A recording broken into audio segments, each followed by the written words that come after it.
কুলটি থানার চৌরঙ্গি ফাঁড়ির অন্তর্গত বাংলা ঝাড়খণ্ড সীমানার ডুবুরডি চেকপোস্টে গিরিডি থেকে বাবুই ঘাটি গামী এক যাত্রীবাহী লাইন বাস থেকে পুলিশ গোপন খবরের ভিত্তিতে অভিযান চালিয়ে বাসের মধ্যে থাকা সেলিম আনসারি নামক এক ব্যক্তির কাছ থেকে উদ্ধার করে 4টি দেশি বন্দুক এবং 2টি কার্তুজ। শুক্রবার মধ্যরাতের ঘটনায় গ্রেপ্তার সেলিম আনসারি নামক এক ব্যক্তি। বাস চালক জানান, ধৃত সেলিম আনসারি গিরিডি থেকে বর্ধমানের উদ্দেশ্যে যাচ্ছিল।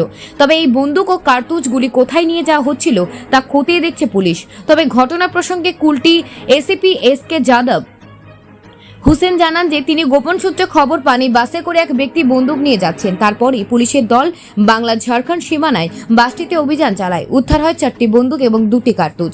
পুরো ঘটনা তদন্ত শুরু করেছে পুলিশ।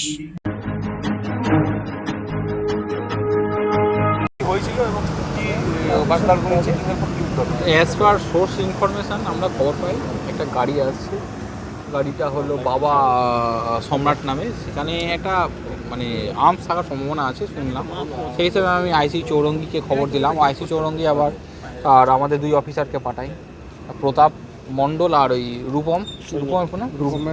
রূপম ব্যানার্জি। আসার পর আমরা সার্চ করার পর গাড়ি থেকে একটা নীল রঙের ব্যাগে 4টে আর্মস পাই। আর কি উদ্ধার হয়েছে? দুটো অ্যামিউনিশন আছে ওতে। কতজন আটক আছে স্যার? আপাতত আমরা একজন আটক করা হয়েছে, ইন্টারোগেশনের জন্য একজনকে নিয়ে যাওয়া হচ্ছে। নাম কি? সেলিম আনসারি। এইটুকুই আছে আপাতত। এখনও দেখি, তারপর আপনাকে পরে জানাবো। Thank you.